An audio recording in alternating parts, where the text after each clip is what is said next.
Bonjour, vous êtes député de la France Insoumise NUPES de Paris. Qu'avez-vous pensé de l'interview d'Emmanuel Macron 2 jours après l'adoption définitive de la réforme et à la veille d'une nouvelle journée de mobilisation? Bonjour, je pense que ce président est un président pyromane.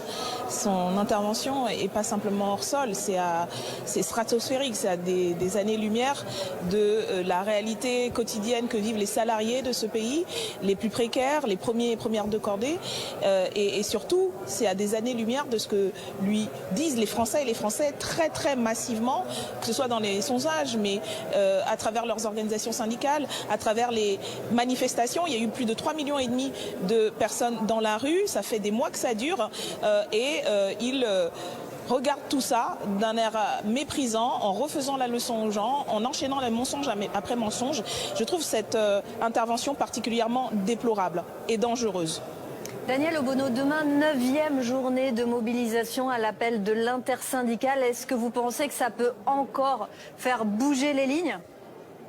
Oui, bien sûr. Je pense qu'il faut qu'il y ait une mobilisation massive. Ça fait plusieurs jours d'ailleurs qu'il y a des actions, qu'il y a des grèves qui sont reconduites. Vous en parliez, les éboueurs qui sont la pointe avancée de ce mouvement. Je rappelle par ailleurs que Emmanuel Macron avait reçu une invitation d'un éboueur pour venir essayer de voir ce que c'est ce travail dont il dit qu'il a pris une décision qui n'était pas simple. La réalité, c'est qu'il fait peser cette décision pour des motifs qui n'ont rien à voir avec l'intérêt général sur les premiers et premières de cordée. Et donc c'est celles et ceux-là qui sont aujourd'hui en lutte. Il y a les raffineries dans le sud, il y a toutes ces mobilisations que nous soutenons et nous appelons à ce qu'elles se renforcent. Et je crois que demain va être une très grosse journée de manifestations et de grèves, parce que nous pensons que c'est par le blocage économique, en montrant la force des salariés et des travailleurs, que nous serons en capacité de faire abroger ce texte. Il peut être abrogé, il peut être retiré. On l'a vu dans l'histoire sociale de ce pays, quand il y avait de telles régression sociale